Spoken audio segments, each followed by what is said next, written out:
अत्यन्तै दुःखद खबर सार्वजनिक भएको छ साथीहरू।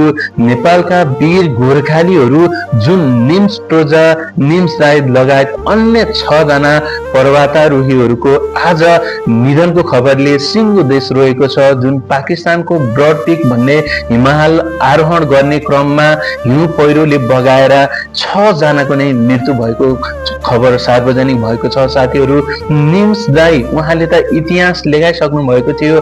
जुन विश्वमा 8000 भन्दा माथिका 14वटा हिमालहरू छन्, त्यो 14वटा हिमाल आरोहण गर्नको लागि कुनै पनि व्यक्तिहरूलाई 10 वर्ष 15 वर्ष लाग्न सक्छ भने जुन निम्स राईले चाहिँ त्यो हिमालहरू 14वटा हिमालहरू 6 महिना 6 दिनमा नै आरोहण गरेर विश्व कीर्तिमान बनाइसक्नु भएको थियो।